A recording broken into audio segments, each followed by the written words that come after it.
আহ, আপনি এখন মানসিক এবং শারীরিকভাবে পুরোপুরি সুস্থ আছেন তো নিশ্চয়ই? আলহামদুলিল্লাহ। আমি আসলে যে জেলখানায় থাকাকালীন বা রিমান্ডে, আয়না ঘরে, এগুলোর অনেক টর্চার গেছে শরীরের ওপরে। শরীর স্বাভাবিক হতে ডাক্তার এখনও সময় লাগবে বলে জানিয়েছে। তো ঔষধ চলছে এখনও, তো অনেক সময়, তো প্রায় 3 বছর শরীরের ওপর দিয়ে অনেক ঝড় গেছে, সেগুলো স্বাভাবিক হয়ে উঠতে আরও দীর্ঘমেয়াদী সময় লাগবে। সেই সময়টা আসলে কেমন ছিল, একটু আমি যদি পেছনের দিকে যেতে চাই, জিজ্ঞেস করি যে আমার প্রথম তো 2020 সালের 21 সালের, ওটা মনে হয় মে মাসের 4 তারিখে সম্ভবত, আমার বাড়ি থেকে, গ্রামের বাড়ি কুষ্টিয়া জেলার সদর থানা পাটিকাবাড়ি ইউনিয়ন ডাবিরা ভিটা গ্রামে, ঈদের পরে বাড়িতে ছিলাম। ওই সময় আমার নিয়ে আসে ডিবি থেকে, ঢাকা থেকে ওনারা যায়। আমার বাড়ি, গ্রামের বাড়িটা উপরতলায় ছিলাম আমি, সরাসরি ওনারা উপরে যায়। ওখান থেকে নিয়ে আমি গাড়ির ভেতরে জিজ্ঞাসা করলাম অফিসারকে যে আমাকে ইবি থানায় নিয়ে যাবেন, যেহেতু আমাদের ইবি থানার ভেতরে ইসলামী বিশ্ববিদ্যালয়, নাকি সদর থানায় নিয়ে যাবেন কুষ্টিয়া। বলছে না, আমরা ঢাকা থেকে এসেছি, ঢাকায় নিয়ে যাব। তো এই সময় হয়তো 2টা 2:30 বাজে, ঢাকায় আসতে আসতে প্রায় রাত 12টা 1টা বেজে গেল। এসে ওনারা যে কোন জায়গায় নিল তখন আমি তো বুঝি নাই। পরবর্তীতে শুনলাম যে ওটা ডিবি অফিস, ওই যে মন্ত্রীপাড়া মিন্টু রোড, যেটা মিন্টু রোডের ওই জায়গায় মাটির নিচে যে ঘরগুলো আছে, প্রথমে আমার ওখানে নিয়ে যায়। আমি যেয়ে দেখি ছোট ছোট ঘর, অনেকগুলো মানুষ আছে। এরপরের দিন শুনলাম মামলা দিয়েছে, সন্ত্রাস বিরোধী মামলা। এরপরে আরও অনেকগুলো বিভিন্ন ধারায় মামলা দিয়ে আমার কোর্টে চালান দিল। পরের দিন পরে রিমান্ড দিল। প্রথমে মনে হয় 10 দিন চেয়েছিল, 7 দিন দিয়েছিল। রিমান্ডে কি হয়েছিল আপনার সঙ্গে? রিমান্ডে টর্চার করেছে, মানসিক এবং শারীরিকভাবে বহু টর্চারের শিকার হয়েছিলাম। কেমন, সেটা কি আমরা একটু জানতে পারি দর্শকরা, যে আসলে মানে অফিসার যেগুলো ছিল সবই তো মনে হচ্ছে যে একেবারে দলীয় পরিচয় নিয়ে থাকে সব। মানে সে ছাত্রলীগ থেকে উঠে আসা, মানে কোনো অফিসারের কোনো কাজকর্ম তাদের ভেতরে নেই। এই ধর কাট মার ধর, এইরকম আচরণ তাদের, অ্যাক্টিভিটিস ওই রকম। ওই প্রথম দিকে তো ভালোই জিজ্ঞাসা করছিল যে কি কি হয়েছে সে শুরু থেকে, কিন্তু পরবর্তীতে ওরা কিছু শিখিয়ে দেয়, প্রায় 9-10টা পয়েন্ট দেয় আমার সামনে, যে এগুলো যে আদালতে ম্যাজিস্ট্রেটের সামনে বলা লাগবে। না, এই মিথ্যা কথাগুলো আমি বলতে পারবো না। বিশেষ করে আমি আকিজ গ্রুপে চাকরি করতাম, আকিজ গ্রুপের খতিব ছিলাম আমি, ওনাদের কেন্দ্রীয় মসজিদের ওই যে 8 দিন হাসপাতাল। আকিজ গ্রুপকে জড়িয়ে দেওয়া লাগবে সন্ত্রাসী কর্মকাণ্ডে, বা ওনারা আপনাকে গাড়ি দিয়েছে চলাফেরা করার জন্য, ফ্ল্যাট দিয়েছে একটা থাকার জন্য মগবাজারে, এইগুলো উগ্রপন্থী জঙ্গিবাদ এগুলো ছড়ানোর জন্যে ওরা দেয়। এই কথাটা আপনি ম্যাজিস্ট্রেটের সামনে আদালতে বল। আমি রাজি হইনি।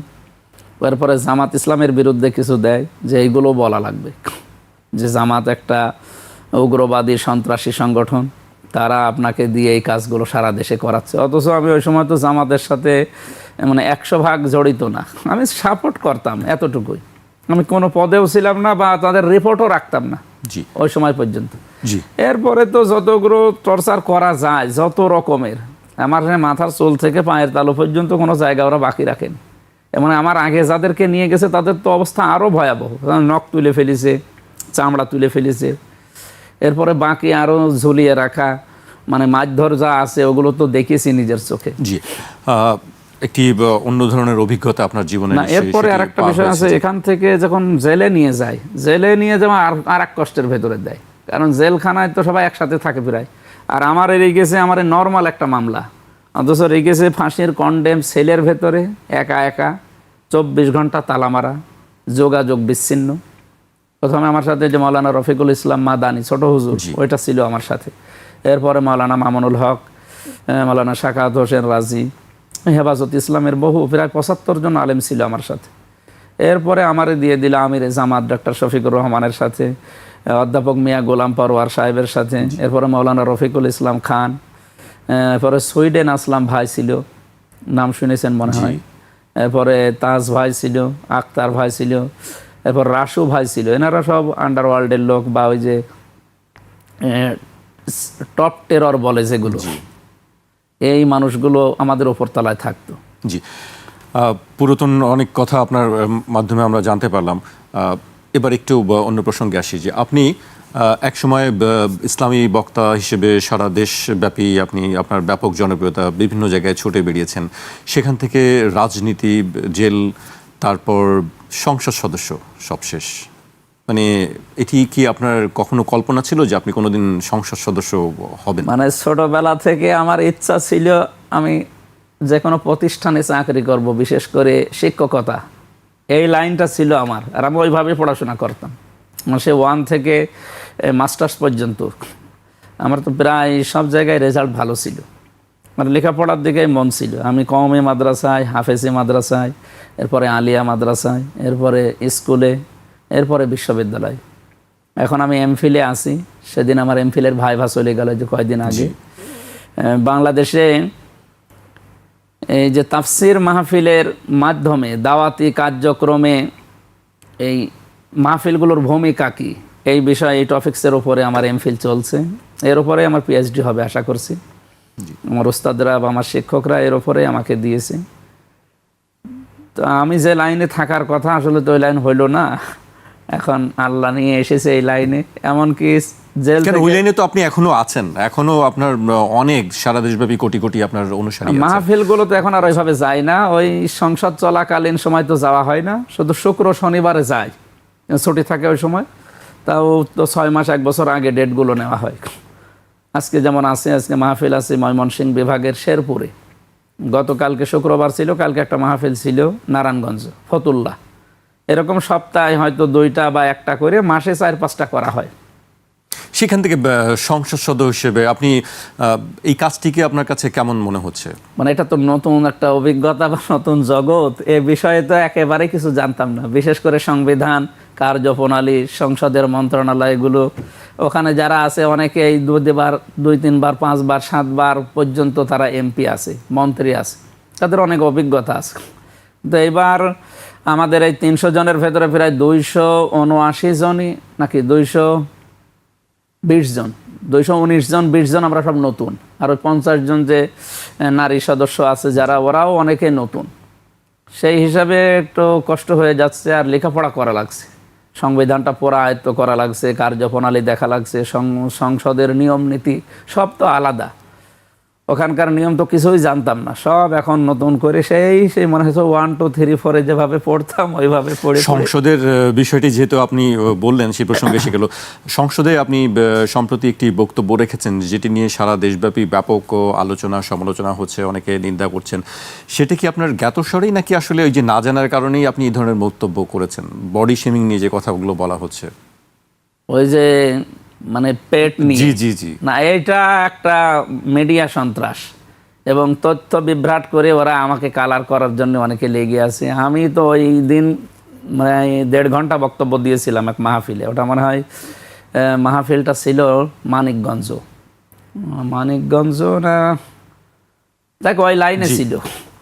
তা আমি কথা বলার ক্ষেত্রে দুর্নীতিবাজ মানুষ যারা, এই মানুষগুলোর পেট ভুঁড়ি যেগুলো বড় হয় মানুষ, আমি উদাহরণ দিতে গিয়ে বলেছিলাম যে এরা এই যে ব্রিজ, কালভার্ট, রাস্তাঘাট, মানুষের এই যে টিয়ার কাবিখা, এই সমস্ত সম্পদগুলো যারা আত্মসাৎ করে, আমিও তো এগুলো জানতাম না। এখন এর ভেতরে এসে দেখছি যে সরকারের বহু কিছু আসে একজন এমপির জন্য, সে সরকারি দলের হোক, বেসরকারি দলের হোক, এমনকি স্বতন্ত্র হোক, প্রত্যেকের জন্য কিন্তু বাজেট সমান।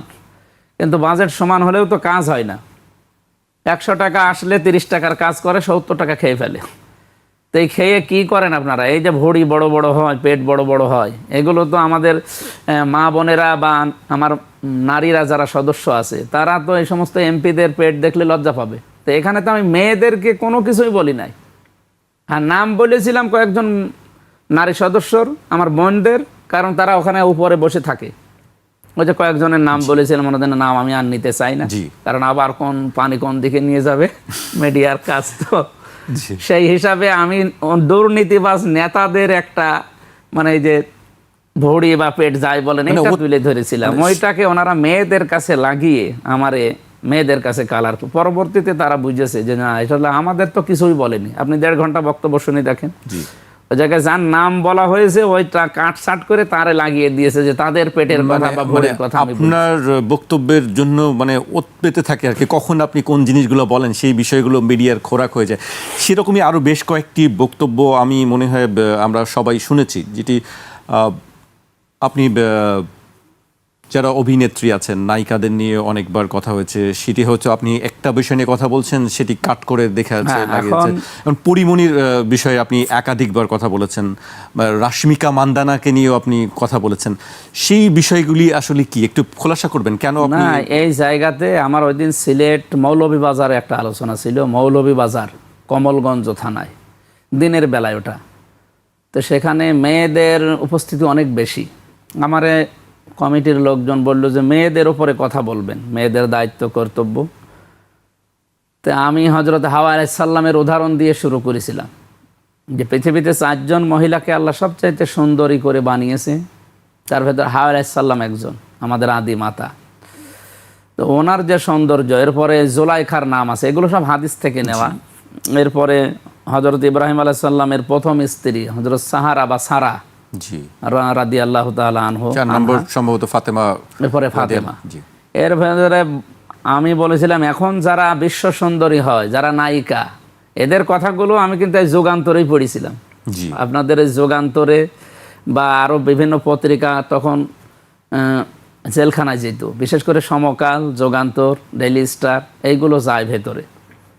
এমনি আপনার সঙ্গে তো দেখা হয়েছে নিশ্চয়ই, আপনি অনেকবার বলেছেন যে পরিমণির সঙ্গে আপনি। না, ওই যে কোর্টে দেখা হতো, কোর্টে আমার তো সামনাসামনি, উনি সামনের ওই যে এই সে কি গারদে থাকতো, আমরা ওই সামনের ওই গারদে থাকতাম, দেখা হয়তো, কথা বলি না, এমনিতে দেখা হয়েছে।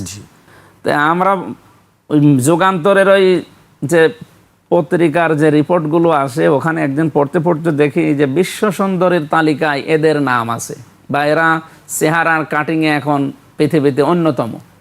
আমি উদাহরণ দিতে গেলে বললাম যে যাদের নাম আমরা এখন বলি পৃথিবীতে যে বিশ্ব সুন্দরী, এই সমস্ত নায়িকাদের নাম, এদের চাইতে 1000 গুণের সুন্দরী ছিল আমাদের আদি মাতা হযরত হাওয়া আলাইহিস সালাম। কিন্তু তিনি তার সৌন্দর্যকে প্রদর্শন করে বেড়াননি, তার এই সৌন্দর্যকে তিনি ব্যবসার পণ্য বানাননি, অথচ এখন অনেকে এগুলো বানায়। তো এই গেলে মানে ছোট করেছি, খাটো করেছি কোন জায়গায়? আমি তো একটা উদাহরণ দিতে গিয়ে নামটা চলে এসেছে, কাজ করে বসে নিয়ে ওটাই ভাইরাল দিয়ে। এই যে রাশ্মিকা, ওই মহিলার নাম তো দেখা তো দূরের কথা, যেমন নামও তো ভালো জানি না, ওখানে পড়েছিলাম যা তাই বলেছিলাম। এরপরে যে এনি তো পরিচিত একজন নায়িকা, আরো আছে অনেকেই, ঐশ্বরিয়ার নামও আপনি। হ্যাঁ, এখন এইগুলো পরিচিত নাম বলে মুখে চলে এসেছিল, অনেকেই তো জানে এদের বিষয়গুলো। আমি ওনাদের বিষয়গুলো তুলতে চাইনি, খালি উদাহরণ হিসাবে নামগুলো নিয়ে এসেছিলাম, বুঝিয়েছিলাম যে পৃথিবীর বিশ্ব সুন্দরী এরা না, বিশ্ব সুন্দরী ছিল আল্লাহর তৈরি করা হযরত হাওয়া আলাইহিস সালাম। উনি কোনোদিন অশ্লীলতা, বেহায়াপনা, এই সৌন্দর্য প্রদর্শন করেননি। সুতরাং আমাদেরও উচিত এগুলো পণ্য হিসাবে ব্যবহার না করা। জি, আরেকটি বিষয় আমরা দেখি সবসময় যে আপনারা যারা ধর্ম প্রচার করেন, ধর্মের কথা বলেন, তাদের মধ্যে এক ধরনের বৈপরীত্য কাজ করে। কখনো কখনো আমরা দেখি আপনি হয়তো একটা কথা বলছেন, আরেকজন দেখা যাচ্ছে সেটির বিরোধিতা করছে। আমি নাম বলবো না, সম্প্রতি আপনি একটি বিষয় বলেছেন যে আমাদের মহানবী সাল্লাল্লাহু আলাইহি ওয়াসাল্লাম সঙ্গে বলেছেন তিনি সংবাদ বাহক, সাংবাদিক, এই কথা বলেছেন, কিন্তু এটি নিয়ে আবার আপনার সমালোচনা শুরু হয়ে গেল।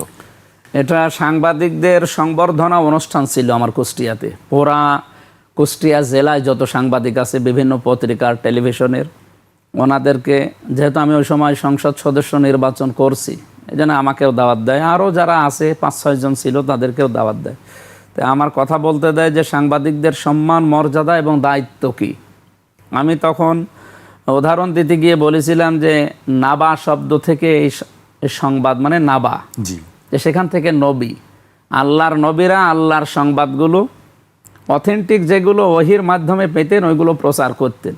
তা আপনারাও যারা সাংবাদিক, আপনাদের উচিত, আপনাদের সম্মান কিন্তু অনেক। আমরা সবাই আপনাদেরকে বলি যে মহান পেশা সাংবাদিকতা, একটা মহান পেশা। এই পেশাকে যদি সত্যিই মহান বানাতে চান, নবীরা, রসুলরা যেভাবে আল্লাহর সংবাদগুলো মানুষের কাছে পৌঁছিয়ে দিতেন, তারা এক ধরনের সাংবাদিক ছিলেন। তা আপনারাও সাংবাদিক, কিন্তু ওই ওহির সাংবাদিক না। আপনারা বিভিন্ন মানবতার সংবাদগুলো সত্যটা প্রকাশ করবেন, তাহলে নবীদের সাথে কিয়ামতের দিন আপনাদেরও হাসর হবে। তো এখানে আমি আল্লাহর নবীদের কথা বলতে গিয়ে ওহির সংবাদ বুঝিয়েছি, আর আপনাদের ক্ষেত্রে বলতে গিয়ে যারা এই যে সাধারণ সংবাদ কালেক্ট করেন তাদের কথা বুঝিয়েছি যে আপনাদের মর্যাদা কিন্তু অনেক, কলমের অনেক দাম। নুন আল কলামি ওমা ইয়াসতুরুন মা আনতা বিনিআমাতি রাব্বিকা বিমাজনুন। এই আয়াতের ব্যাখ্যাও করেছিলাম ওই দিন, যে কিয়ামতের দিন আল্লাহ রাব্বুল আলামিন কলম, এই কলম দিয়ে মানুষ যা লেখে, এই লিখিত জিনিসের কসম দিয়েছেন। সুতরাং আপনাদের হাতে সাংবাদিকতা যারা করেন, কলম আছে, যা মনে চায় তাই লিখবেন না। সত্য বিষয়গুলো যদি তুলে আনতে না পারেন, আপনার সাংবাদিকতা করার দরকার নেই। এটা পেশাটা অনেক দামি পেশা।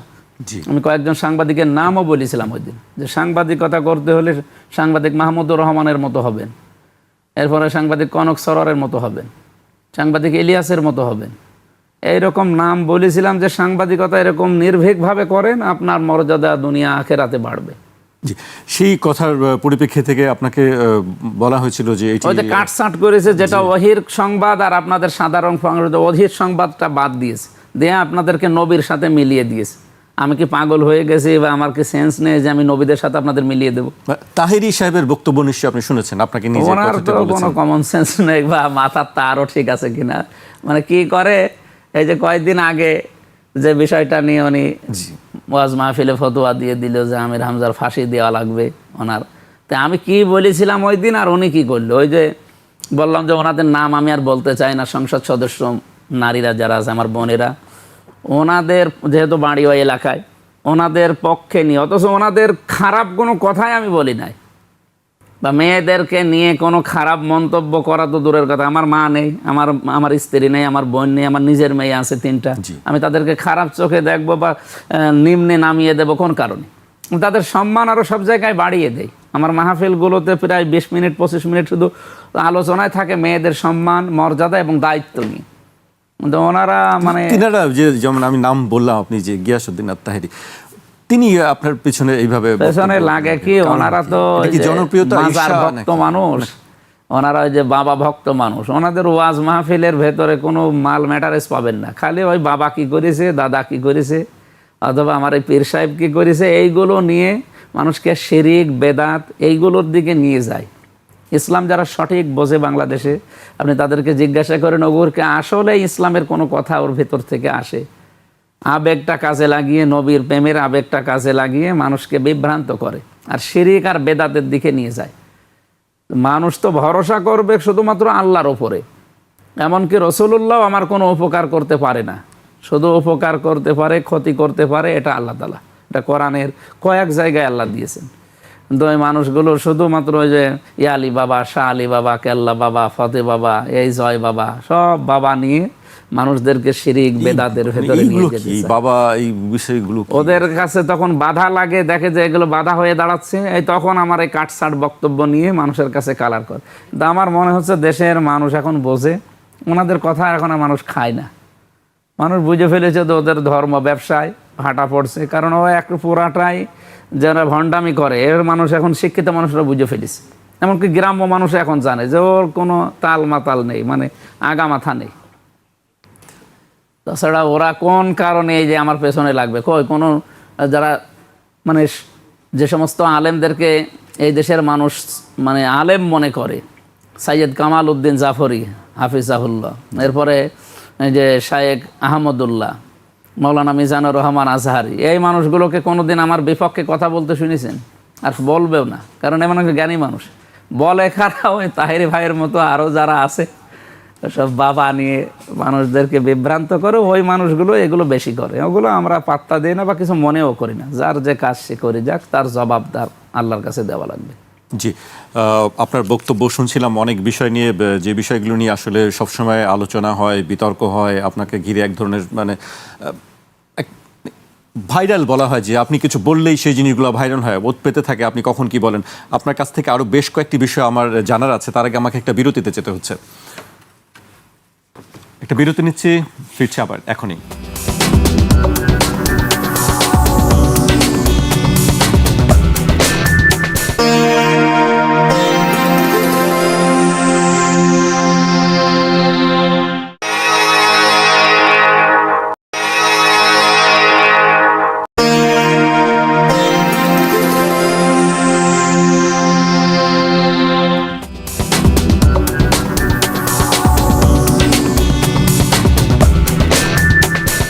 বিরতির পর আবারও স্বাগত। আপনারা দেখছেন 21-এর রাত। আমাদের সঙ্গে আছেন দেশের জনপ্রিয় ইসলামী বক্তা, কুষ্টিয়া 3 আসনের সংসদ সদস্য মুফতি আমির হামজা। বিরতিতে যাওয়ার আগে আমরা আপনার বেশ কিছু বক্তব্য শুনছিলাম, যেসব বিষয় নিয়ে আসলে তর্ক বিতর্ক আছে, সমালোচনা আছে, সেইগুলোর বক্তব্য আপনি স্পষ্টভাবেই দিয়েছেন। আপনি একটি কথা বলছিলেন যে আপনি রাজনীতির সঙ্গে সম্পৃক্ত ছিলেন না, আপনি জামায়াতের সঙ্গেও রাজনীতি করতেন না। আপনি, আমার যদ্দূর মনে পড়ে, আপনি একটা খুব জনপ্রিয় বহুল প্রচলিত একটি বক্তব্য আছে, আপনি সেখানে উল্লেখ করেছিলেন যে আপনার দাদা দীর্ঘ 21 বছর যাবৎ আওয়ামী লীগের চেয়ারম্যান হিসেবে দায়িত্ব পালন করেছেন এবং আপনার 14 গোষ্ঠী বা বংশের মানুষরা আওয়ামী লীগের সমর্থক ছিলেন। একটা বিপরীত জায়গা আওয়ামী লীগের রাজনীতি, বা আমি যদি জামায়াত ইসলামের রাজনীতি ধরি, বিপরীত জায়গা, সেই বিপরীত জায়গা থেকে আপনি জামায়াত ইসলামীতে আসার কারণ কি? আমার দাদার বাবা, ওনারা বা দাদার চাচা, আমি তো অত দূর পর্যন্ত ভালো জানি না, ওনাদের সময় ইউনিয়নের মেম্বার ছিল। এরপরে চাচা তো দাদা, আমার দাদার ভাই যেটা, উনি চেয়ারম্যান ছিল 2 বার। এরপরে দাদার শালা, উনি ছিল জামাত ইসলামী থেকে, আব্দুর রশিদ, 1 বার ছিল। এরপরে মানে দাদার বোনের ছেলে, মানে আমার চাচা, উনি ছিল 2 বার আওয়ামী লীগের সময়। তো ওই সময় তারা হয়তো ওই যে জাতীয় পার্টিতে ছিল। পরবর্তীতে আওয়ামী লীগ আসার পরে আমাদের জানেন ওই এলাকায় মাহবুবুল আলম হানিফ একচ্ছত্রভাবে এলাকা নিয়ন্ত্রণ করে, মানে জোর করে হলেও তারা সব আওয়ামী লীগের সাথেই মিলেমিশে থাকতো। কিন্তু আমি আর আমার বাবা, মানে বাবা এমনিতেই রাজনৈতিকভাবে অ্যাক্টিভ কোনো দলেই ছিল না, নামাজ কালাম পড়ে গ্রাম্য মানুষ। আমি তো সেই মাদ্রাসায় ভর্তি হওয়ার পর থেকে শিবিরের সাথে সম্পৃক্ত ছিলাম, কিন্তু তাও অ্যাক্টিভ না, ওই সমর্থন করতাম আর ওই মাসে মাসে এই আনন্দ নিত, এই বেশি প্রোগ্রামেও যেতাম না। আমার লেখাপড়ায় আমার মানে প্রথম রাজনীতি লেখাপড়াটাই। পরবর্তীতে আমি শিবিরের সাথী পর্যন্ত হয়েছিলাম, সদস্য হতে পারিনি। সদস্য হতে গিয়েছিলাম কিন্তু ফেরত এসেছিলাম, কারণ অনেক নিয়ম নীতিতে আর অনেক পড়াশোনা করা লাগে, শিবিরের সদস্য হওয়া খুব কঠিন। যে এরপরে জামাতে আমি সমর্থন করতাম, আমি অ্যাক্টিভ ছিলাম না। তো কোনোদিন আওয়ামী লীগকে সমর্থন করিনি বা ভালোবাসিনি বা ওই দলে যোগও দেয়নি। আমার দাদা, চাচাতো দাদা যেটা, ওনারা যেহেতু আওয়ামী লীগের সাথে সম্পৃক্ত ছিল, আমারে বহুবার বলতো যে মাহবুবুল আলম হানিফের সাথে বা ওনার ভাই যে আতাউর রহমান আতা উপজেলা চেয়ারম্যান ছিল, এদের কাছে যে হাতে হাত দিয়ে ওই দলে যোগ দিয়ে একটা কার্ড বানিয়ে দেয়, তাহলে সারা দেশে আর মাহফিলে, তাফসির মাহফিলে, ওয়াজ মাহফিলে কোনো বাধা দেবে না। কারণ আমার খুব বাধা দিত। আমার তো 100টার প্রায় 90টা মাহফিলে 144 ধারা জারি, আমি যাওয়ার আগে দেখা যাচ্ছে 44 ধারা জারি। এই ঝামেলা যেন সামনে আর পোহাতে না হয়, এই জন্য বারবার তারা এই চেষ্টা করে। না, আমি আওয়ামী লীগ করবো না, আর আওয়ামী লীগ আমি পছন্দ করি না, কারণ ওদের কাজ কারবার আমার কাছে ভালো লাগে না। তো সেই হিসাবে আমার বাবা সহ যারা চাচাতো দাদা আছে, চাচাতো চাচা আছে, গ্রামবাসী যারা, এরা আমার সবাই বিরুদ্ধে ছিল। ওই যে আমি জামাতের ঘেঁষা, এই জেলে গেলাম, 3 বছর জেল খেটে আসলাম, তো এই কারণে। আওয়ামী লীগে যদি আমি করতাম বা সাপোর্ট করতাম, ওই সময় যদি ফল দিয়ে আমি ওই দলে যোগ দিতাম, তো জেল খাটা তো দূরের কথা, আমার তো পদে দিয়ে দিত। জি, সেটি আমরা দেখলাম আর কি।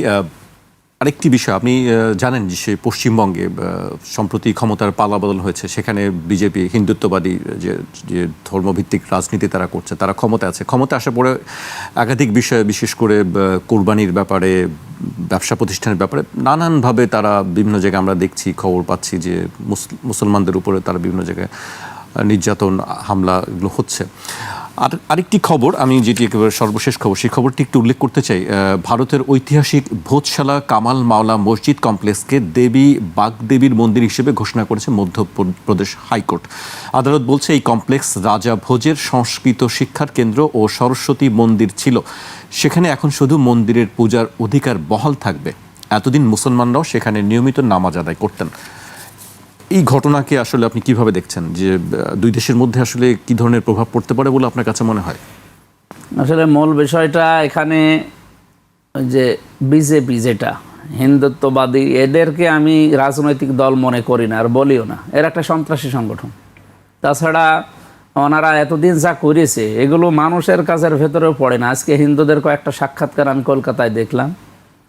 হিন্দুরা যারা গরু লালন পালন করে, যারা বিক্রি করে, ওর ওপরে যারা নির্ভরশীল, তারা পর্যন্ত এখন মোদির ওপরে খেপা এমনকি ক্ষোভ রাগ তারা ঝাড়ছে, বলছে যে আমরা কি করে খাবো, আমরা তো এগুলো দিয়ে আমাদের জীবিকা নির্বাহ করি, তাহলে আমাদের চাকরির দিক মোদি।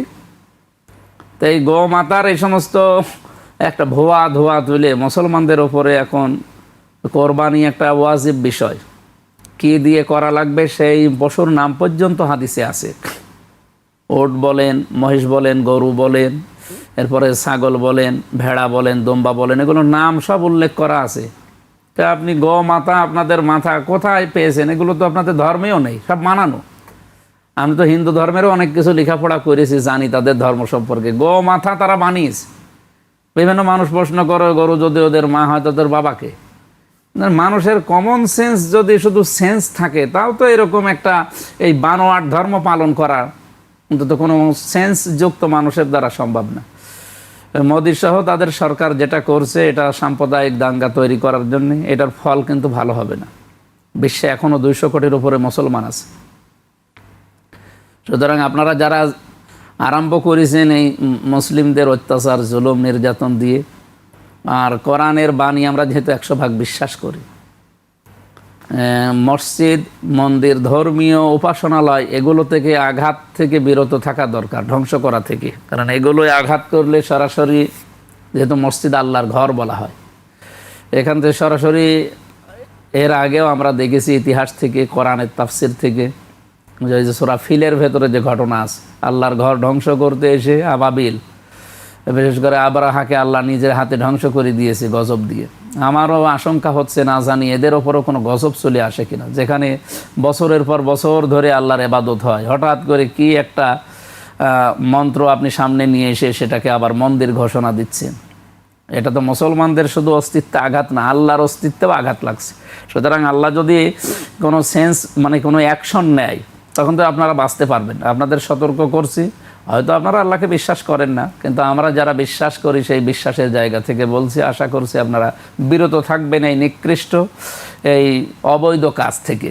আমরা এখন বাংলাদেশে যদি ধোয়া তুলি যে এখানে মাত্র 4% হিন্দু আছে, আমরা 92% মুসলমান, অন্যান্য ধর্মের আরও 4%, সব মিলে 100%।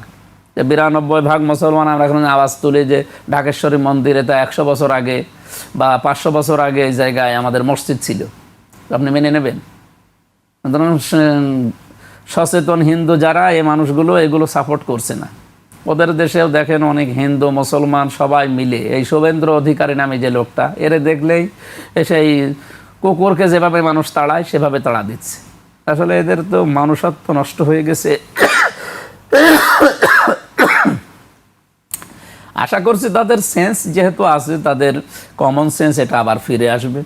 এই সাম্প্রদায়িক দাঙ্গা এগুলো তারা বন্ধ করবে। ভারত আমাদের প্রতিবেশী রাষ্ট্র, আমরা প্রতিবেশীর আচরণ তাদের কাছে চাই, এবং মুসলিম নিধন, মুসলিমের উপরে যে অত্যাচার, জুলুম, নির্যাতন চলছে, এটা যেন খুব তাড়াতাড়ি বন্ধ হয়।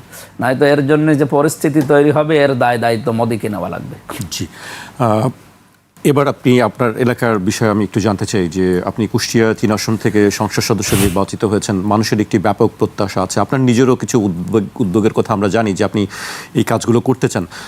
খুব অল্প কিছু সময় হয়ে গেছে, আমি মূল্যায়নের জন্য আমি বলবো না যে এটি অনেক কিছু সময়, কিন্তু আপনার এখন কি মনে হয় যে কুষ্টিয়ার আপনার আসনের যে সমস্যা, কি মনে হয় যে আপনার এই সমস্যাগুলি আসলে সবচেয়ে বড় সমস্যা? আমার কুষ্টিয়ার সদর আসনে, বিশেষ করে সদর থানা আর ইবি থানা মিলে তো আমার আসন 4.5 লাখেরও প্রায় ভোট।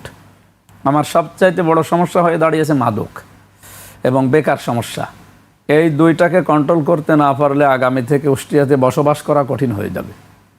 ইজি বাইকেরও তো একটি আমরা দেখি যে ব্যাটারি চালিত রিক্সা এত পরিমাণে হয়ে গেছে, মানে 3000 থাকার কথা যেখানে সেখানে হয়ে গেছে প্রায় 12,000, কন্ট্রোলের বাইরে। তে আমার প্রথম 100 দিনের তালিকায় ছিল যে আমরা প্রত্যেকটা অফিস আদালত, সরকারি বেসরকারি, এগুলো জনবান্ধব করে তুলব। ডিসি অফিসে, এসপি অফিসে, টিওনো অফিসে, থানায়, এরপরে সিভিল সার্জন অফিসে, এই মৎস্য ভবনে, এরপরে বিএডিসি, এই সমস্ত জায়গায় মানুষ যেতে ভয় পায়। আমি চেষ্টা করেছিলাম এই জায়গাগুলোতে মানুষ যেন সহজে যাতায়াত করতে পারে ভয়হীনভাবে, বিশেষ করে থানাটা।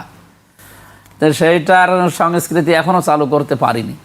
আর মাদকের জন্য আমার বাড়ি এখন কুষ্টিয়া 6 রাস্তার মোড়ে, ওই নদীর ধার দিয়ে, এটার কি বলে স্বর্গরাজ্য বলা হয় এখানে, গড়াইয়ের পাশ দিয়ে। এখানে আমি প্রায় আমার যে লোকজন আছে যাদের সাথে পরিচিত তাদেরকে নিয়ে কোন কোন স্পটে বিক্রি হয় এগুলো এবং খুচরা বিক্রেতা কারা এবং এখানে যারা পাইকারি আছে, কারণ এগুলোর সাথে সম্পৃক্ত সবার সাথে পরিচিত, ওখানে দায়িত্বে যারা আছে তারা বিশেষ করে প্রশাসনে সব জানে। আমি 27 জনের লিস্ট করেছিলাম খুচরা, আর পাইকারি প্রায় 37 জন। এগুলো আমি জমা দিলাম থানাতে।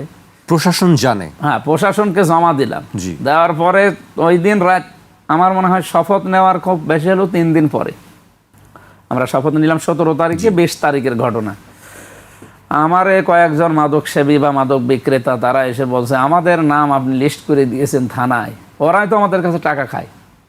তো আমি আশ্চর্য হলাম, তো কার কাছে নালিশ দিলাম, আর হিতে তো বিপরীত হয়ে যাবে, কারণ ওরা তো সব আগেই জেনে ফেলছে। দ্বিতীয় কয়েকদিন মানে 5-6 দিন আগে আমি পুরা লিস্টটা একেবারে কম্পিউটার করে আমি কুষ্টিয়া যিনি নতুন এখন ডিসি সাহেবের কাছে দিয়েছি। উনি আমার মেসেজ দিয়েছে পরে যে আমি অ্যাকশন নিচ্ছি। তো এখনও শুরু হয়নি। আমার মনে হয় মাদক সমস্যা, ছিনতাই, কিশোর গ্যাং এবং চাঁদাবাজি করে অনেক। কুষ্টিয়াতে বাংলাদেশের একটা মানে নাম হয়ে গেছে। কারা চাঁদাবাজি করছে? করছে কারা, এদের নাম বলা এখন ঠিক হবে? আমরা তো জানি অনেকের নাম কুষ্টিয়াতে। তা আমরা এই সব সমস্যার সমাধানের মূলে হচ্ছে আমার মাথায় যেটা আসে, বাস্তবতা দেখছি, মানুষের কর্মসংস্থান দরকার। প্রতিদিন আমার বাড়ির সামনে এসে আমার অফিসে অন্তত 100-150-200 যুবক যুবতী এসে আমাদের কাজ দেন। হ্যাঁ, আপনি যা বলছেন আমরা ওগুলো করবো না। আমরা চাঁদাবাজির সাথে বিভিন্ন স্ট্যান্ডে, হাসপাতালে, জেলখানার গেটে এবং এই যে মাদকের সাথে আমরা যারা জড়িত আমরা সব ছেড়ে দেব, কিন্তু কাজ দেন।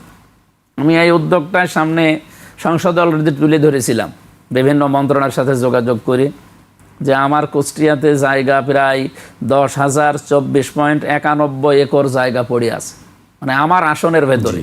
এটা সরকারি খাস জমি, এই জমিতে কোনো কাজ হয় না, বছরের পর বছর পড়ে আছে। মোহিনী মিলটা আপনারা জানেন, ওটা 100 বছরের পুরাতন মিল একটা পড়ে আছে, কোনো কাজ নেই। 300 বিঘার উপরে জমি। এরপরে ওই যে জগতের যে চিনির মিল, এটা প্রায় 750 বিঘা জমি। আমার হরিপুর আমার ইউনিয়ন, মানে আমাদের ভেতরে, আমাদের সদর থানার একটা ইউনিয়ন, 1 নম্বর ইউনিয়ন, ওখানে নদীর চরে মোহনায় প্রায় 1000 একরের উপরে জমি পড়ে আছে। আমরা কয়েকবার দেখে এসেছি। আমি কয়েকটা মন্ত্রীর সাথে কথা বললাম, তারা বলছে কোন মন্ত্রীর আন্ডারে? পর্যটন মন্ত্রী, বাণিজ্য মন্ত্রী, পানি সম্পদ মন্ত্রী, ভূমি মন্ত্রী, শিল্পমন্ত্রী, এদের সাথে কথা বললে ওনারা বলছে দেখেন কার আন্ডারে আছে, দেখে আপনি আমাদেরকে জানান, হয় ব্যক্তিগতভাবে বা বিদেশকে দিয়ে আমরা কাজে লাগাই। জি। তো সেই হিসাবে চায়নাকে আমি বলেছি, জাপানকে বলেছি, এনাদের সাথে কথা অলরেডি হয়েছে, তারা জায়গাটা দেখতে যাবে।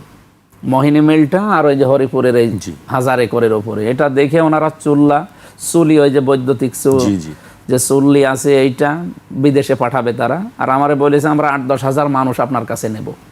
আমি তো এইটাই চাচ্ছি যে আমার 10,000 মানুষ কাজ করান, কর্মসংস্থান করে দেন যুবক যুবতীদের, যার যে যোগ্যতা আছে ওই হিসাবে প্রতি মাসে যদি 20-25 হাজার 30 হাজার টাকা একটা মানুষ, গ্রাম্য মানুষ উপায় করতে পারে, আমার মনে হয় সে আর এই মাদকের সাথে, এই চাঁদাবাজের সাথে, ছিনতাইয়ের সাথে আর জড়িত হবে না। এরপরে মোহিনী মিলটা নিয়েও আমার একটা উদ্যোগ আছে, ইকোনমিক জোন ঘোষণা করি, যেমন আদমজি জুট মিল নারায়ণগঞ্জে ইকোনমিক জোন ঘোষণা করে দেখেন তারা দাঁড়িয়ে গেছে। ওই জায়গাটাও এরকম করে দেন, আমরা একটা গার্মেন্টস বানাই, 8-10 হাজার মানুষ কাজ করতে পারবে। জগতি মিলেও 8-10 হাজার মানুষ কাজ করতে পারবে। এই যে 18-20 হাজার মানুষ যদি কাজ করে খেতে পারে, আমার এলাকায় আর বেকার সমস্যা থাকবে না, আর বাকি সবগুলো আমরা কন্ট্রোলে নিয়ে আসতে পারবো। মেডিকেল কলেজটা চালু করতে পারলে, 23টা বিভাগ আছে, ওখানে 100 কোটি টাকার মেশিন পড়ে আছে সরকারের, অথচ 1 যুগ পার হয়ে গেল, কিছুই হয়নি। বিভিন্ন বাধা আছে, সে বাধাগুলো আমাদের যিনি আগে এমপি ছিলেন তিনি হয়তো এভাবে উদ্যোগ নেয়নি, আমরা এখন উদ্যোগ নিচ্ছি। এবং স্বাস্থ্য বিভাগের অতিরিক্ত মহাপরিচালক এখন কুষ্টিয়ার ডাক্তার জাহিদ রায়হান, খুব ভালো মনের মানুষ এবং অনেক মানে উপরের দায়িত্বে আছে, উনি ইচ্ছা করলে পাল্টাতে পারবে। আশা করছি আমাদের বিভাগ 23টায় চালু হবে এবং 1,500-2,000 মানুষের কর্মসংস্থান এই হাসপাতাল কেন্দ্রিক তৈরি হবে ইনশাআল্লাহ। জি। আপনার এলাকায় শিল্প, সাহিত্য, সংস্কৃতির বিকাশের ক্ষেত্রে কি অবস্থা দেখছেন? সেগুলি কি বাধার সম্মুখীন হচ্ছে নাকি? আমাদের এই যে সরকারের এখন যে অবস্থান, প্রায় 52,000 কোটি টাকা শুনলাম যে ঋণ এই 2-2.5 মাসে। সেখানে বিআরবি কেবল, আমাদের কুষ্টিয়ার আপনারা জানেন বিআরবি কেবল ওই এলাকার জন্যে, বিআরবির যে সমস্ত ফাংশনগুলো আছে অলরেডি একটা ফাংশনে যে 12-13 দিন আগে বন্ধ হয়ে গেছে, প্রায় 600 শ্রমিক তারা ছাঁটাই করে দিয়েছে। তারা বলছে যে আমরা আর পারছি না, ওই গ্যাসের সমস্যা, তেলের সমস্যা, কারণ এগুলো না হলে চালাবে কি দিয়ে। তো এখন ক্রাইসিস যেহেতু আস্তে আস্তে অন্তত দূর হচ্ছে তেলেরটা, গ্যাসেরটা, আবার ওখানে যদি ওই মানুষগুলো কাজ করতে পারে। আর বাংলাদেশের এখন মনে হয় সবচাইতে বড় হাই রাইজ বিল্ডিং হচ্ছে বিআরবি কেবলের এই যে হাসপাতাল, যেটা আপনি জি অল্প কিছুদিন কুষ্টিয়ায় গেছেন কিনা জানি না, বিশাল বিল্ডিং তৈরি হয়েছে প্রায় 42 তলা। এটা যদি পূর্ণাঙ্গ চালু হয়ে যায়, দেশ বিদেশ থেকে উনি বিআরবি কেবলের যিনি মালিক আছেন আলহাজ মজিবুর রহমান মজনু সাহেব, উনিও বাইরের দেশ থেকে ডাক্তার নিয়ে আসবে। সাংস্কৃতিক কর্মকাণ্ড বাধার মুখে পড়বে কিনা? সাংস্কৃতিক কর্মকাণ্ডে আমরা অশ্লীলতা চাই না, এমনি সাংস্কৃতিক রাজধানী কুষ্টিয়া সবাই জানে, সেখানে লালনের এবং রবীন্দ্রনাথ ঠাকুরের 2টা স্মৃতি বিজড়িত জায়গা আছে বড় বড়।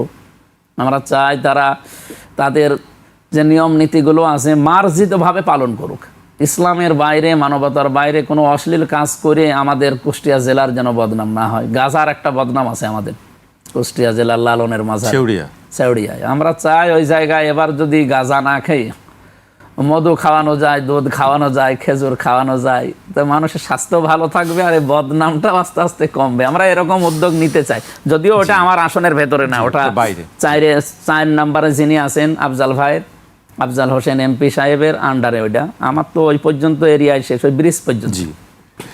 আপনি টেবিলে উঠে বক্তব্য দিয়েছিলেন, সেটি নিয়েও আলোচনা আছে যে আপনি টেবিলে কেন উঠে বক্তব্য মানে ওই জায়গায় নির্বাচনের আগে ওই যে ছোট ছোট খণ্ড খণ্ড সমাবেশ করতাম, তো ওইটা মনে হয় ইবি থানার ভেতরে, ওটা মির্জাপুর না বলরামপুর এলাকায় একটা হাই স্কুল ময়দান, প্রাইমারি স্কুলে।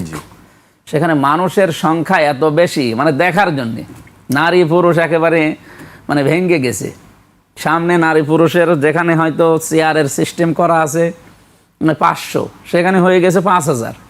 পুরা 2-3 ইউনিয়নের মানুষ চলে এসেছে, মানে কর্তৃপক্ষ শেষে কন্ট্রোলের বাইরে। আর আমার যেখানে বসতে দিয়েছে ওই যে বাচ্চারা বসে যে টেবিলে চেয়ারে, ওই যে কি বলে ওটার, মানে স্কুলে তো বেঞ্চি 2টা থাকে, একটা ছোট একটা বড় বসার বেঞ্চ, ওই যে বসার ওই বেঞ্চি দিয়েছে। এখন আমি যেখানে বসে আছি ওখান থেকে পেছনের কেউ দেখতে পাচ্ছে না, হয়েছে আরম্ভ করেছে। তখন আমারে বলছে এক কাজ করেন, আপনি একটু উপরে উঠে দাঁড়ান। আমার ওই সেন্স তখন ছিল না যে এটা নিয়ে আবার নেগেটিভ কিছু তৈরি হবে। আমি উপরে উঠে দাঁড়িয়েছি, কিনা ছবি তুলে ছেড়ে দিয়েছি। জি, একটু ধর্মীয় বিষয় নিয়ে আসি, যেহেতু আপনি এই ধর্মীয় বিষয় নিয়ে অনেক বছর ধরেই কাজ করছেন, দিনের দাওয়াত দিচ্ছেন, ধর্ম প্রচার করছেন মানুষের মাঝে। সামনেই কোরবানি আছে, আমরা জানি কোরবানি নিয়ে অনেক বিভিন্ন মাসালা আছে, সেই বিষয়গুলো নিয়ে অনেক সময় মানুষের মধ্যে একটি বিভ্রান্তি কাজ করবে, কি করবে, কয়জনে দেওয়া যাবে বা মাংসগুলো কিভাবে ভাগ করা হবে, এই বিষয়গুলো নিয়ে সবসময় আলোচনা আছে। আপনার কাছে শুনতে চাই, এটি আসলে সঠিক কি ব্যাখ্যাটা কি? কোরবানির ইতিহাস হযরত আদম আলাইহিস সালাম থেকে এটা চলে আসা, এটা 2-1 দিন 5 দিনের ব্যাপার না। সূরা মায়েদার 27 নম্বর আয়াতে আপনি দেখবেন তাফসীর সহ, ওয়াতলু আলাইহিম নাবা আবনাই আদম বিল হক। এই আয়াতের তাফসীর পড়তে গিয়ে আমি অনেক জায়গায় আয়াতের তাফসীর করেছি যে হে নবী, আপনি তেলাওয়াত করে তাদের সামনে আদম আলাইহিস সালামের সন্তানদের ঘটনাটা সত্য সহকারে শোনান। তো এই ঘটনা তো সেই পৃথিবীর প্রথম, এই ঘটনা আমাদের জন্য কি মেসেজ দেয় বা কি দরকার? কোরবানি এই শব্দটার বাস্তব অর্থ হচ্ছে উৎসর্গ করা, ত্যাগ করা, ছেড়ে দেওয়া বা আত্মসমর্পণ করা কোনো জিনিসের সামনে। সূরা কাউসারে আছে ইন্না আতাইনাকাল কাউসার ফাসাল্লি লিরাব্বিকা ওয়ানহার। এখানে নাহার মানে কোরবানির ওই যে পশু জবাই করার যে রক্ত, এই অর্থে আসে, কিন্তু এখানে একেবারে সরাসরি আছে ওয়াতলু আলাইহিম নাবা আবনাই আদম বিল হক। নবী আদম আলাইহিস সালামের যে ঘটনা, তার সন্তানদের যেখান থেকে কোরবানি চলে আসতেছে, এটা শুধু ইব্রাহিম আলাইহিস সালাম থেকে না, আদম আলাইহিস সালাম থেকে আসছে। এটা আপনি আপনার উম্মতদের সামনে শোনান।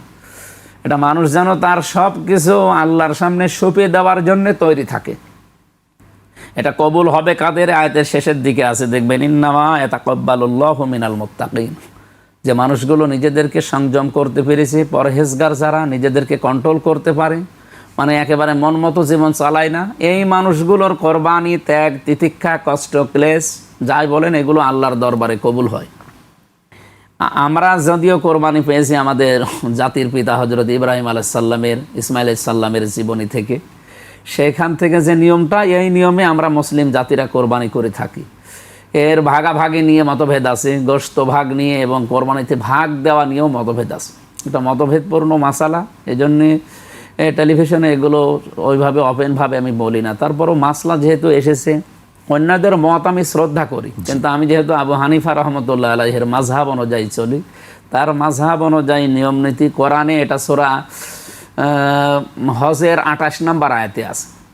আল্লাহ রাব্বুল আলামিন ওখানে কোরবানির গোশত ভাগ করার ক্ষেত্রে একটা নিয়ম দিয়েছেন, ফাকুলু মিনহা ওয়া আতিমুল বাইসাল ফাকির, যে তোমরা নিজে খাও, যারা অভাবী এই মানুষগুলোকে দাও, আর যারা দুস্থ এই মানুষগুলোকে দাও। এখানে তাফসিরে 1 নম্বরে নিজে খাওয়ার কথা আছে, ফাকুলু মিনহা। 2 নম্বরে যারা আত্মীয় স্বজন যারা আছে এই মানুষগুলোর কথা আছে। 3 নম্বরে যারা দুস্থ, একেবারে অসহায়, এতিম, মিসকিন, এদেরকে দেওয়ার কথা আছে। আপনি যদি একা একা সব খেয়ে ফেলতে পারেন পরিবারস্থ লোকদেরকে নিয়ে, কোনো অসুবিধা নেই, কিন্তু এটা একটা সুন্নাত নিয়ম, এটা একটা মোস্তাহাব নিয়ম, সুন্নাত না মোস্তাহাব নিয়ম। আপনি পালন করলে আপনার সওয়াব হবে আরও বেশি। আর ভাগ দেওয়ার ক্ষেত্রে যে মাসলাটা আমরা জানি, এদেশে যারা মাযহাব মানে না, আহলে হাদিস দাবি করে যারা, এ মানুষগুলো ভাগাভাগের ভেতরে নেই। ওরা বলে এক পশু একজন দেবে, কোনো ভাগ ভাগ দেওয়া যাবে না। কিন্তু আবু হানিফা রহমতুল্লাহ আলাইহির মাযহাব অনুযায়ী আমরা 7 ভাগ পর্যন্ত দিতে পারি, একটা গরুতে, একটা উঠে, আর এর নিচে যারা আছে ছোটোখাটো ছাগল, দম্বা, এগুলোর জন্যে 1 ভাগ, একজন একাই দেওয়া লাগবে। আর গরুতে উঠে আপনি 7 জন পর্যন্ত ভাগ দিতে পারবেন, কিন্তু প্রত্যেকের ভাগ আবার সমান হওয়া লাগবে। মানে 70,000 টাকা দাম, 7 জন যদি দেয়, কেউ দিয়েছে 12,000, কেউ দিয়েছে 8,000, হবে না, প্রত্যেকেই 7 ভাগ হলে 10,000 করেই দেওয়া লাগবে। এই নিয়ম নীতি নিয়ে ওই যে ভাগ মাসলা মাসাইল, ওই আহলে হাদিস ভাইদের সাথে কিছু মতভেদ আছে। তারপরও আমি ওদেরটাও আমি সম্মান করি, কিন্তু আমরা মানি না, কারণ আমরা তো আর আহলে হাদিসের ওই নিয়ম নীতি মেনে চলি না।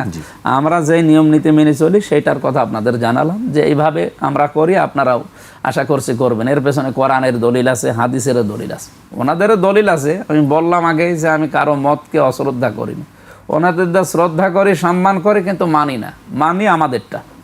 আবু হানিফা। ধর্মীয় বিষয়ে আরেকটি বিষয় খুবই আলোচনার বিষয়, যে জামায়াত ইসলামের ব্যাপারে আমি বলি যে নারীদের একটা থাকে, যে আশঙ্কা থাকে জামায়াত ইসলাম ক্ষমতায় আসলে নারীদের স্বাধীনতা বন্ধ হয়ে যাবে, তারা ইচ্ছা মতন ঘোরাফেরা করতে পারবে না, তাদের পোশাকের প্রতি একটা বাধ্যবাধকতা দাঁড় করানো হবে। আপনি ধর্মীয় দৃষ্টিকোণ থেকে বিষয়টি একটু ব্যাখ্যা করবেন কি? আসলে পোশাক আশাক এগুলো তো আল্লাহর দেওয়া, এই লিবাস ও তাকওয়া কোরআনে সূরা আরাফের ভেতরে আছে।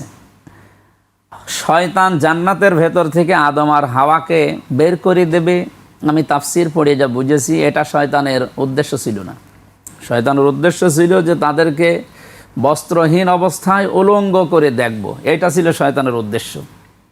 এই জন্যে ধোকা দিয়ে বোকা বানিয়ে হজরত আদম আলাইসাল্লাম এবং হাওয়াকে তারা ওই গন্ধম গাছের কাছে নিয়ে ফল খাওয়িয়ে পুরা পোশাক তাদের খুলে যায়। সূরা আরাফের বিভিন্ন আয়াতে এই তাফসিরগুলো আছে, যে তাদের এই ফালাম্মা যাকা শাজারাতা ফাদাত লাহুমা সাওয়াতুহুমা ওয়া তাফিকা আলাইহিমা মিন ওয়ারাকিল জান্নাহ, তাদের পোশাকগুলো আল্লাহ খুলে নিলেন বা খুলে গেল। শয়তানের উদ্দেশ্য ছিল, আয়াতের তাফসির পড়ে আমি যেটা বুঝি, যে উলঙ্গ অবস্থায় দেখব আদম আর হাওয়াকে, তাদের লজ্জাস্থান উন্মুক্ত করে। তাহলে শয়তান কিন্তু যৌনবাদী, ও যৌনতা ছড়াতে ভালোবাসে। কিন্তু আমরা যারা আল্লাহর বান্দা বান্দি, অন্য ধর্মের লোক হন, কোনো মানুষকে চায় যে আমি উলঙ্গ হয়ে চলি? কেউ চায় না।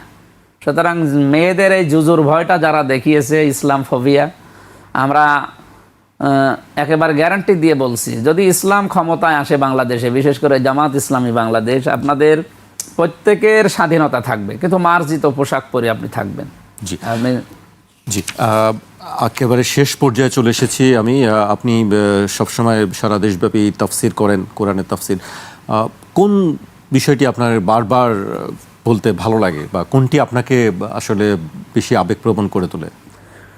একটা হাদিসের আলোচনা আমি বেশি করি সারা দেশে, সাতাফতারিকু উম্মতি আলা সাবিঈনা ওয়া সালাসা, এই হাদিসটা যে নবীজি বলেন আমার উম্মতের ভেতরে অতি শীঘ্রই ৭৩টা দল হবে। ইহুদিদের দল ছিল ৭১টা, খ্রিস্টানদের দল ছিল ৭২টা, আর আমার উম্মতের ভেতরে দল হবে ৭৩টা।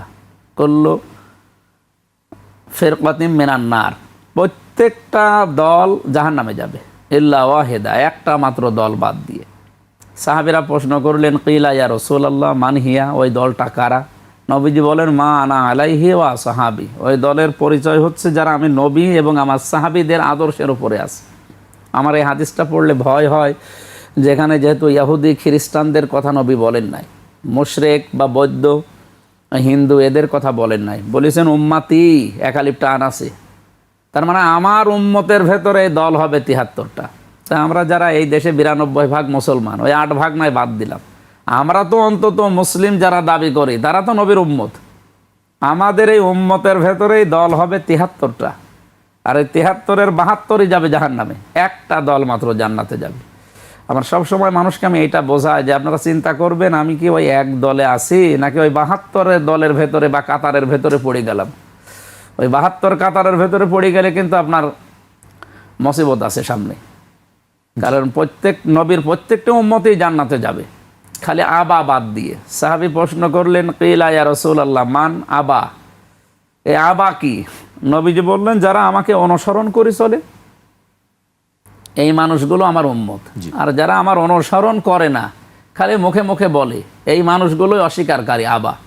যারা আমাদের উচিত হচ্ছে সব সময় চিন্তা ভাবনা নিয়ে চলা, আমি ওই এক কাতারে থাকতে চাই, নবী এবং সাহাবীরা যা যা করেছে আমি ওইভাবে আমার জীবনকে সাজাতে চাই, নয়তো আমার সামনে যে মুসিবত শুরু হবে কেউ বাঁচাতে পারবে না। জি, আমরা শেষ করব। আমি একেবারে খুব সংক্ষেপে একটি প্রশ্নের উত্তর জানতে চাই। আপনি নিশ্চয় শুনেছেন সেই আপনার সমালোচনাটি, সবাই বলে যে চীনের দুঃখ হুয়াংহো, জামায়াতের দুঃখ আমির হামজা, এই বক্তব্যের আপনার কি জবাব আছে? আমি শেষ করব একেবারে সংক্ষেপে। জামাতের দুঃখ বলতে ওরা এখন মিডিয়া সন্ত্রাসী আমার পেছনে লাগিয়ে আমার বক্তব্যগুলো, আমি তো গ্যারান্টি দিচ্ছি সেই বিশ্ববিদ্যালয়ে যখন আমি ভর্তি হই 10 সালে, 12-13 সাল থেকে হয়তো মাহফিলের এলাকায় যেতাম, কুষ্টিয়া, মেহেরপুর, চুয়াডাঙ্গা, এই সমস্ত। 15 সাল থেকে আমার বাইরে আসা, আমার মাস্টার্স 15 সালে শেষ হয়ে যায়, এরপর থেকে আমার বাইরের জেলাগুলোতে আমি আসি। এই যত জায়গায় কথা বলেছি আমি ওপেন চ্যালেঞ্জ দিচ্ছি যে কোনো কথা আমার 1.5 ঘন্টা, 2 ঘন্টা, 2.5 ঘন্টা বক্তব্য দেই আমি প্রত্যেক জায়গায়। আপনি পুরাটা বক্তব্য শুনে যদি দেখেন যে আমি এই বিষয়ে ভুল করেছি বা ভুল বলেছি, নিজের মানে নিজে ইচ্ছাকৃতভাবে, অজান্তে মানুষের মুখ দিয়ে কোনো কিছু বের হয়ে গেলে সেটার দায় আমার না, বা সেটা আমি ইচ্ছা করে বলিও না। যদি অনিচ্ছাকৃত কোনো ভুল হয় সেটার জন্য আমি ক্ষমা চাই বা দোষ স্বীকার করছি, কিন্তু আমি ইচ্ছা করে এমন কিছু বলি না যেটার দ্বারা আল্লাহর ইসলামের ক্ষতি হবে বা জামাত ইসলামী বাংলাদেশের ক্ষতি হবে। এগুলো এই কাটছাঁট করে আমাকে আসলে কোনো কিছু পায় না তো ইস্যু, এই ইস্যুটাকে কাজে লাগিয়ে সেদিন আমিরে জামাত কুষ্টিয়ায় গিয়েছিল, যে বলছে আমির হামজাকে নিয়ে পড়া জাতি মাঝে মাঝে খুব হইচই করে, অথচ এই হইচইটা করে কেন? এই কাটছাঁট বক্তব্য নিয়ে তারা হইচই করে, এদের ভিউ বাড়ে নাকি। অনেক ইউটিউবার ব্যক্তিগতভাবে আমার সাথে কথাও বলে যে মৌলানা কিছু মনে করবেন না, আপনারা নিয়ে ছাড়লে আমাদের ভিউ অন্যকে নিয়ে হয়তো 5টা হলে আপনাকে নিয়ে 5000 হয়, এই আমাদের কিছু টাকা পয়সা কামাই হয় আপনার মাধ্যমে, এই জন্যে আপনি কিছু মনে করেন, অথচ আমার ক্ষতি হয়ে যায়। তাদেরকেও বলবো আপনারা সত্যটা তুলে ধরবেন। সুতরাং আমি কারো দুঃখ হতে চাই না, আমি সবার জন্য আল্লাহর যে নিয়ামতগুলো আছে এগুলো প্রচার করে মানুষের সাথে থাকতে চাই ইনশাআল্লাহ। জি, আজকে আপনার দর্শকরা আপনার কথা শুনতে পারলেন এবং তারা নিশ্চয়ই সব বিষয়ে অনেক বিষয় পরিষ্কার, যে বিষয়গুলো আগে তারা জানতেন না যে আসলে সত্য ঘটনাগুলো কি। আপনাকে অনেক ধন্যবাদ আমাদেরকে সময় দেওয়ার জন্য। আপনাদেরকেও ধন্যবাদ জানাচ্ছি 21-এর রাতকে, 21 টিভিকে। আমি আসবো আবার মাঝে মাঝে আপনাদের সাথে ইনশাআল্লাহ কথা বলবো ইনশাআল্লাহ। আজকের এই প্রোগ্রাম আল্লাহ যেন কবুল করেন। আসসালামু আলাইকুম। ওয়ালাইকুম আসসালাম।